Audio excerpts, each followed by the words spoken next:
Welcome to Inspire and Move, the show that inspires you to create, connect, and grow. I'm going to bring you meaningful conversations, aha moments, and all the motivation you need to up-level every part of your life. I'm Ali Aruda, founder of Inspire and Move, and your personal hype girl. I've gone from fashion school to celebrity stylist to corporate marketing to brick-and-mortar entrepreneurship with my husband, each time learning incredible lessons how to pivot, reimagine, and implement the steps to become successful. I'm passionate about inspiring others to live their best life, a life of joy. We have the power to design a life that we love, because life is too short not to. The best part is that you weren't meant to do this alone. If you feel like you are meant for more, let me ride shotgun with you, and together, let's get you to where you want to go.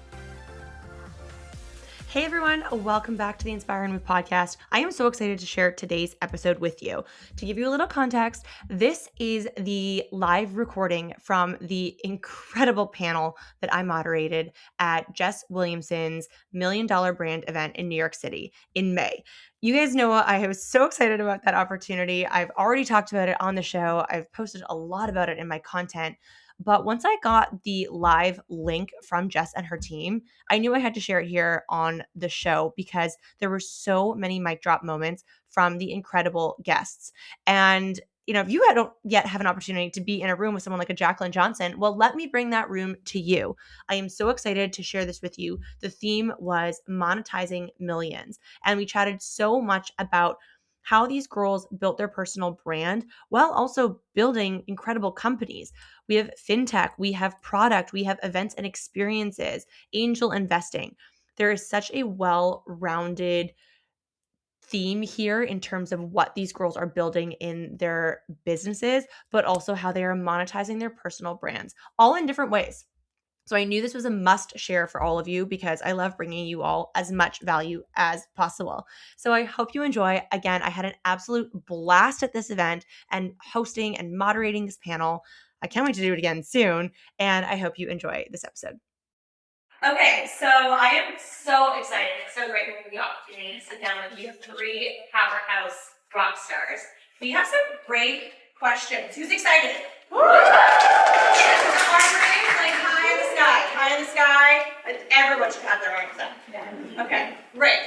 All right, so first things first. Each of you have built completely different business models, and that obviously very iconic personal brands. Suneera, you built tech companies, and now you've got a whole business around your personal brands. School, podcast, you had an amazing in-person event, mentorship. Jaclyn, you built Great Cultivate, and now Cherub, and your rockstar personal brand. And Kendall, you built a huge following and a shoe brand alongside of it. Different journeys, but every single one of you has put your personal brand at the forefront. So let's get into it. So this is a question for all of you. When did you each decide to start building your personal brand, and how did you get into it?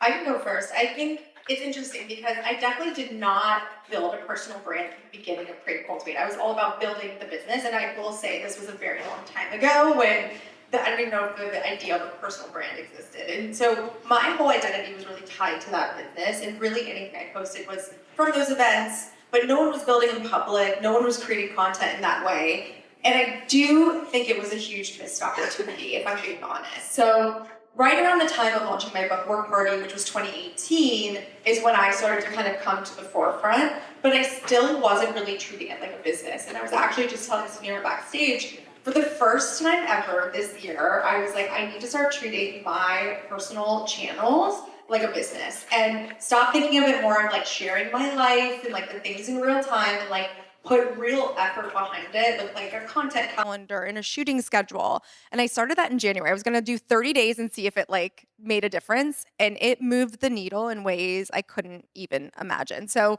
I'm kind of like new and old, I guess, at the same time of starting a personal brand. I love that. Kendall, how about you? Yeah, no, can you hear me? Okay. I feel like the same thing. I actually started my company with no social media because I was very young, by the way, I was 22. And I wanted to get out into the world. I wanted to get out in front of people. I knew I had a lot to learn, and I knew social media would be a distraction at a time when my team was only me. So I focused on trunk shows and in-person pop-ups and in-person opportunities. When that started going well and I felt like I had a proof of concept, I started social and like digital marketing.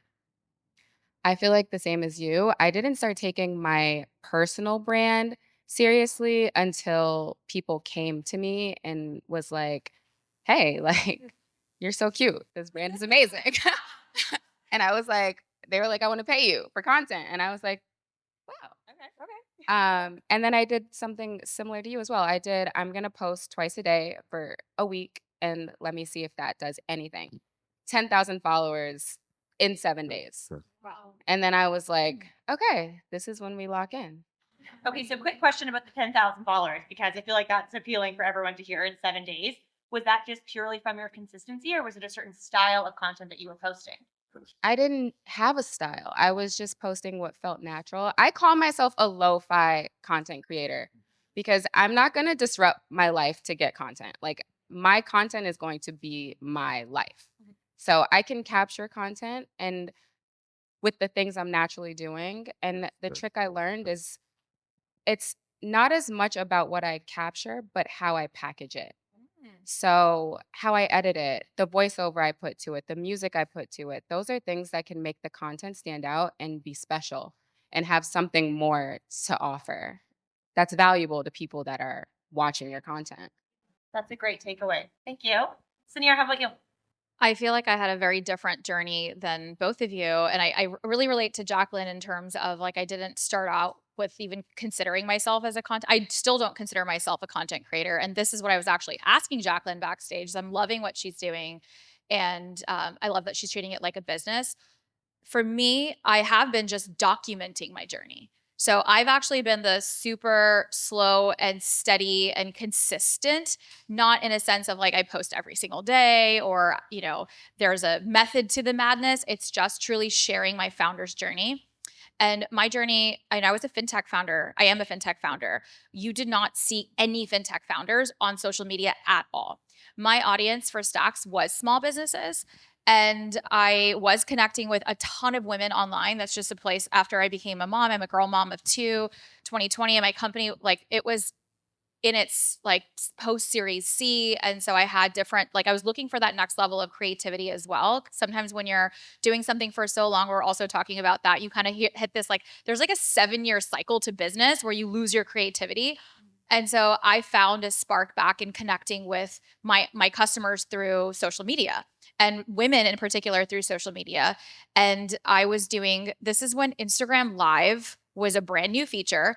And I would show up and I actually found one of my videos. I'm going to try to post it up of a wine down Wednesday when I'd literally go from coffee to wine pretty much, well, like 3 nights of the week, but sometimes 5.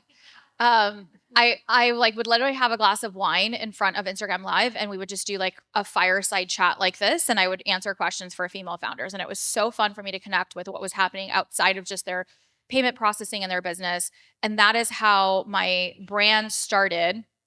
And actually in fintech, I fought a lot with my VCs, my investors. They thought I was distracted by doing anything else outside of my brand.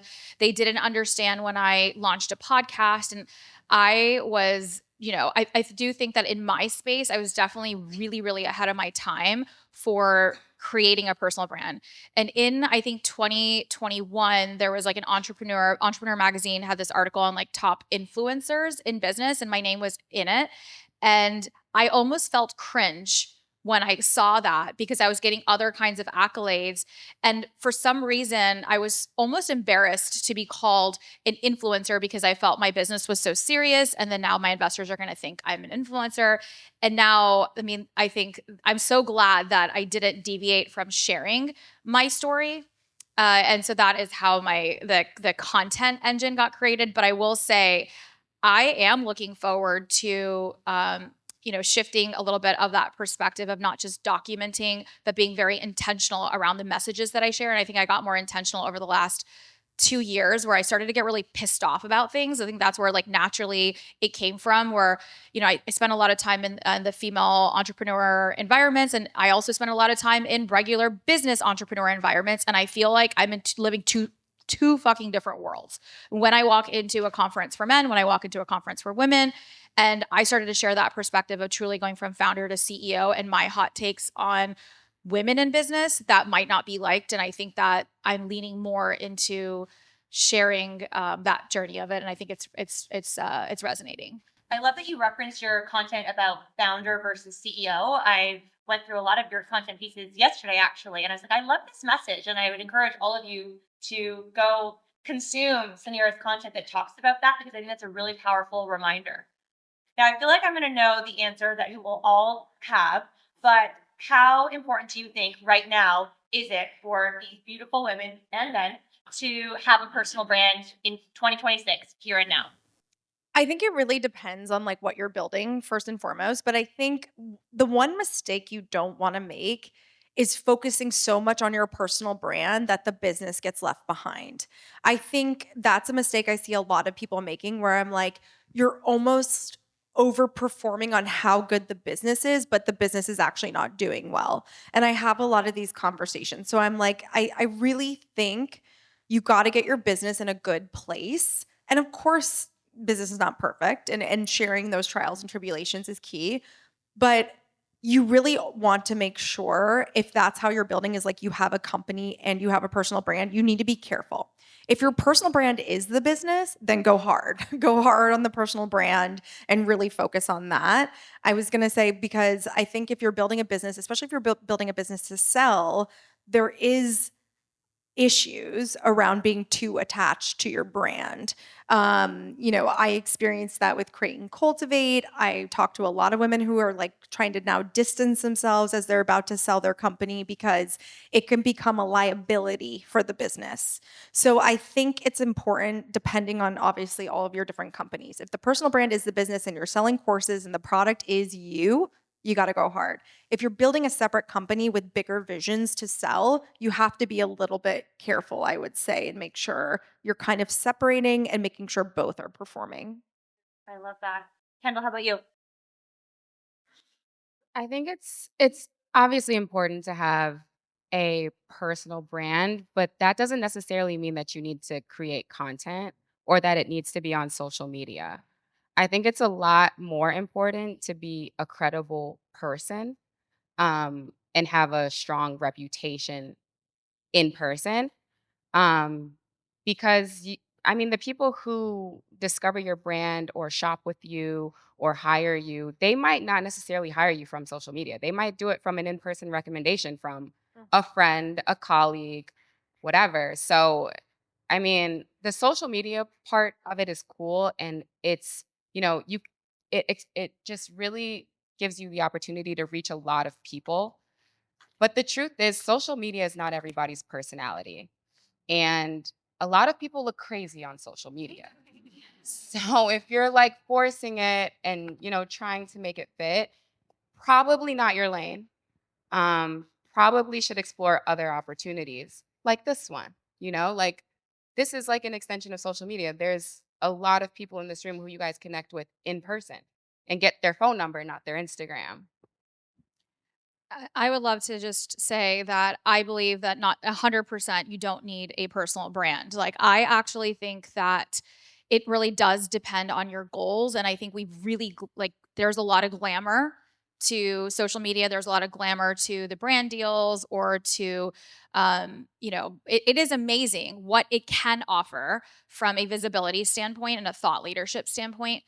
However, I think that there's a lot of misinformation on women. And I think that this is actually something that I see often, that we're talking so much about for women versus we are for male founders versus for female founders. So if you actually take a look at male founders, they don't have this level of pressure to have a personal brand, to ensure that they're the face of the company. Like, this is not the space at all in male founded companies. So why is it that we have all of this pressure on us to go build companies with our faces, with our names, with our presence in our social media?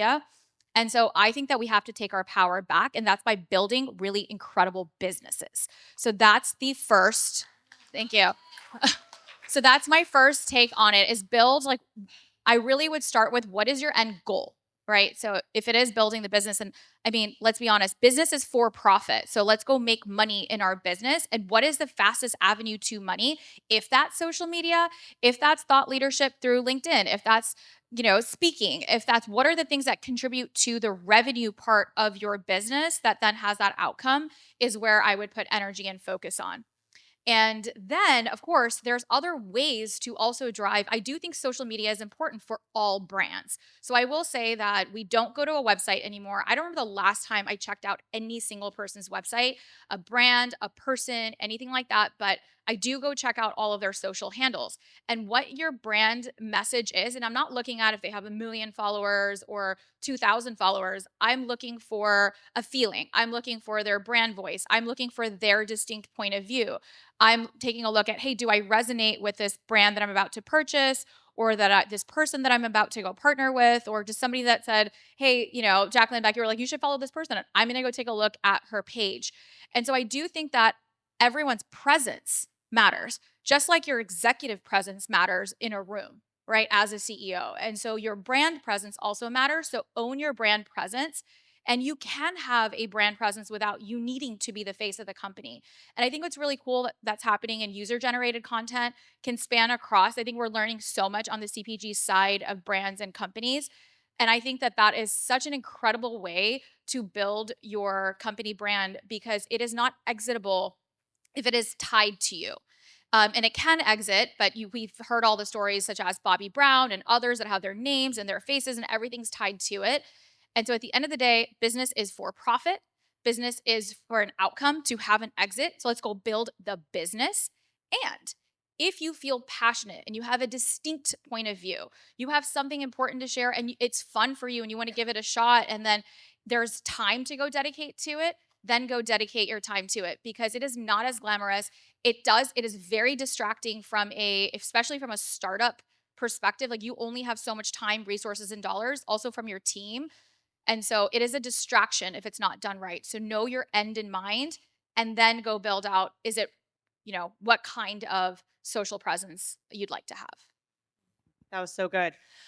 Okay, Jaclyn, question for you, especially on the heels of what Suneera has just said when it comes to selling a company, which you obviously have experience with Create and Cultivate. How does that feel for you now in terms of your personal brand with Create and Cultivate, let's call it 1.0, and now season 2.0? Yeah, it's super interesting. We literally just had this conversation too. But so my personal brand was very tied to Create and Cultivate, which makes sense. And I think that's how I've built it consistently. And so when I sold the company, I stepped away and really was like posting me gardening and like doing random stuff. People did not love it. I'll say that. They were like, we're here for the business chat. What are you doing, girl? How dare you find I know. joy? How dare you find peace? No, but I truly was like, okay, this is interesting. But I took a break, which I think is also important. Take breaks if you need breaks. And I honestly was like, who am I? Like, what am I interested in? What kind of content do I want to create? And what I realized was there was not a lot of information about me outside of Create and Cultivate, like the fact that I'd been angel investing for 10 years, had 30 portfolio companies, that I was doing a lot more outside of Create and Cultivate. And also, after I left Create and Cultivate, I went to run a $20 million fund for a family office. So I learned a ton about venture. And so I took a step back and I was like, okay, so I've been on the VC side, I've been on the angel investing side, I bootstrapped Create and Cultivate and sold it. I'm now running VC-backed companies. I've been on every single side, which is a very unique perspective. And I took that and said, okay, I'm going to create content about that. And that is sort of the 2.0, I would say, of my personal brand. I bought back Create and Cultivate with a partner. And so I'm back at the helm, which is awesome. And I love it. But I'm also not getting distracted personally by leaning fully back into that as my whole identity. There's a lot of identity, issues, not issues per se, but like with women in businesses. And to Suneera's point, I did a podcast episode yesterday and we talked about this, like, why do women feel compelled to be the face of their businesses and all these things? And one of the points that was brought up was because our customers want to buy from people whose lifestyle they want. And I think that is a cycle we need to break eventually, because I think it becomes like, I want to be like her, so I'm going to buy her product. And I think we've created this monster that we kind of can't uncreate in a way. And I think where my little, act of defiance is, I don't create a lot of lifestyle content about like, the fact that I exited for $22 million, I did all this stuff. I do a lot of education. So I talk about terminology and fundraising, things I've learned, why I'm doing certain things, like, the top 5 tips for selling a company. And I do that because it's not going to be the most viral. It's not going to be the most like, oh my God, I need to like be just like her. But I want to genuinely help women step into their power and build billion-dollar businesses. And the only way we do that is by flipping the script on just like being on yachts all day. Even though like, put me on a yacht, girl, I'm ready. But it's really important to think about what you are excited about and what's going to light you up and what you want to be known for. And so I think that's important too. Don't get sucked into the trap of like, she's doing it that way, so I'm going to do it that way. I think we're going to hit soon, and I did a post about this, that like we're living in copycat culture. Like you start to just see the same people posting the same memes in their own way, right? Like here I am, B-roll with like a thought over it. And then it's like, oh, someone else just posted that. And then another girl just posted that. Try to step out of that bubble and create something that is specific to you. And don't worry about the virality early on. I love that. I want to stay on the identity piece that you brought up, Jaclyn. So for Kendall, yourself, you have a product-based business that also is connected with your personal brand. How does the identity piece play in for you when it comes to building your brand and your business? Um, well, for me, mine are also very tightly tied together. And I like it that way. I actually really appreciate it that way because it feels very natural for me. And also, I support women leaning into their beauty to build a brand because it's also a very powerful tool, just like intelligence or experience. And it's just a little softer, and it's just a little less serious and it's less all consuming, at least for me. And so, I find myself as the best face of the brand because I make the product. Like I'm the one going to the factory in Italy. I work with the factory that makes Alaya and Pucci. And I'm in the factory spending hours there cutting shoes, adding straps. So when I talk about my product, I'm the best person to talk about my product because I was with it from sketch to prototype to sample to production to sell.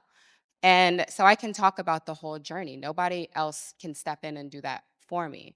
And so it's just a deeper layer of um, educating my customers on what they're buying into and what that process looked like and what it took from me to make it. Because, I'm going back and forth. I'm learning things. I'm learning Italian. I'm speaking Italian. I'm doing all of these things that you would never think when you just see a shoe sitting on a shelf. And that's not something a model or a pretty photo shoot is going to be able to communicate to you. So there are certain things as a founder that you can lean into that give you kind of a unique value proposition, a unique brand story. It's all storytelling um, that that only a founder can do. So for me, I keep mine super close. I find it really fun. Nobody can tell the story better than me. And maybe some of you guys can wear the product better than me, but Yeah. look, I'm gonna tell my story still. All right, Suneera, your turn when it comes to the identity piece, especially because you have built and sold a company, exited, and are now rebuilding another company and an event and mentorship. I think what's really awesome about life and social media is that you're allowed to grow. Like, where is this concept that we don't stay stuck? And so I'm growing and evolving. And in my 20s, the only thing that I wanted was to go build this fintech. And I was heads down, and that's all I did. That's all I eat, slept, and breathed was that startup. My entire identity was CEO of Stacks Payments. That's all I wanted to be. And I was like fighting for my life to have the seat until exit, which I'm so proud of because I was focused, I was able to do and sell north of $1 billion, which is incredible. And I got my outcome. And as soon as and I think every founder goes through this, like post my exit though, I went into like a crazy spiral. I was so depressed. I didn't know who I was, and I had put so much of my identity into the company that I truly, in my own self, could not separate who I was because I didn't know who I was without that title. And that was my honest truth. And so I had to go through a ton of building to even like learn who I am and what I like and I'm still figuring that out. And so I think what's been really interesting about my story and my journey is I did have to separate out stacks from myself, which took like 2+ years. Even today, I'm building. I have another fintech called Worth, and my entire goal of building that brand was that I just want to walk into Money 2020, which is like one of our key fintech conferences every year, and I want people to say, "I'm so excited about Worth." And not look at me and say the word stacks. So I literally had that goal in my head in this last Money 2020. Worth was everywhere. And of course, I'll always be the founder of Stacks, but it was this huge shift that I had to like go build that brand intentionally on its own as well. And so I do think we're allowed to evolve and share and change. And I did go through a crisis of like letting that part of me go. But the part of me that is who I am is I love business. That's who I am. I am not going to shy away from that. I love building. I'm a builder. I've done the most incredible things and I'm an educator. And so I want to educate and I want to share. And my personal brand is something that I want to own on my own now. So I don't want it to be, it's Suneera Madhani as a person of who I am. And here are my companies. I'm a fintech founder. I founded Stacks. I'm building Worth AI. I am a proponent of women in business. I have a company called CEO School. I have a podcast called CEO School. That is part of it. But my page should be about me and my company or like the things that I want to promote. And so, of course, I will have founder stuff in CEO School that I'll share, and I'll have founder stuff of Worth when you go onto the Worth pages.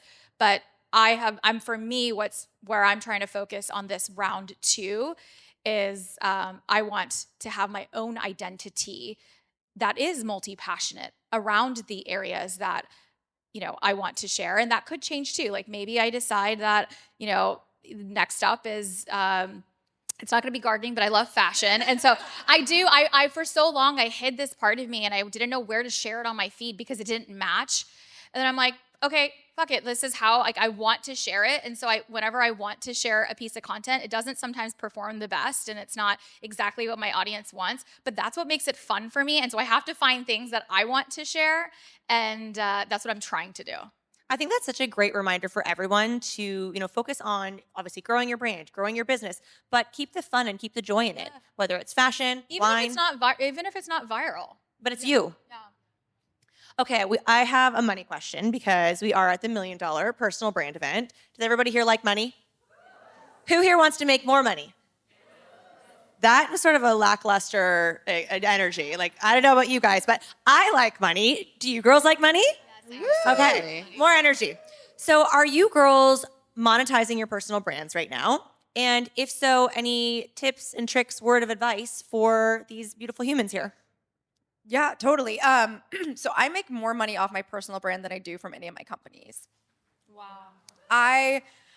The reason for that is like I don't take a big salary at any of those companies because I'm trying to build them and grow them, and I want to hire people that are going to be smarter than me, more expensive than me, and really bring them into the fold. So like everyone makes more money than me at both companies, which I'm fine with. I'm also in a little bit of a different situation, now because I've like exited companies and things like that.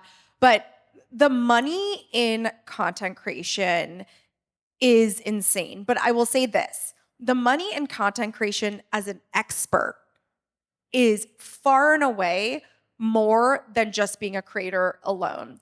I think we're about to enter this new era where thought leaders, experts, founders are going to be the most sought after content creators out there, and even people who have POVs. So like, I don't know if you guys know Sammy Cohen. She's awesome. She does a lot of content where she's sort of explaining business breakdowns and startup culture.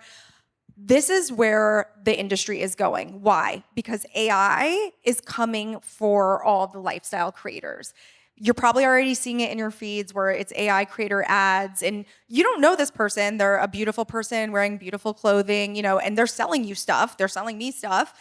That is going to become better and better and better over time. And it's going to become harder if you are just someone that is all about, selling a specific product or something like that on your feed. I mean, it doesn't mean it's going to go away, but if you have a specific expertise that you have built over time, you are more valuable. So I have, 120,000 followers on Instagram. It's not that many in comparison to a lot of people. I make just as much money through content creation, speaking gigs, etc., as people with millions of followers. Why? Because brands want expertise, and it's all about trust. I think the idea of the follower count is going away. I don't think it matters. It's about engagement and trust. And if you can build that, then you have a great business for your personal brand. So I think that's just something as you're building to think about, is like, what is the value and expertise that you're bringing to your specific personal brand? And also, how can you diversify? I think for me, it's like, as a founder, and I talk about this a lot, building, create, and cultivate, I had all my eggs in one basket, right? As a founder, and was so passionate about building that company. Now, 5+ years into any business, you have to start thinking about diversifying out, because you can't really have all your eggs in one basket. Luckily, it worked out. But how are you thinking about angel investing? How are you thinking about your content creation monetizing? How are you thinking about monetizing your speaking engagements? How are you thinking about using affiliates, Shopmy, LTK, etc.? How do you start building a bigger business that's diversified to protect your personal outcome? And I think that's something, again, 5 years into your business, you can start thinking about. But early days, obviously, you need to be focused on the company. But I would say, I would say the personal brand piece is crucial. And as you're building, you will find that maybe supersedes what you're building on the other side. So good. How about you, Kendall? Yeah, I am monetizing my personal as well.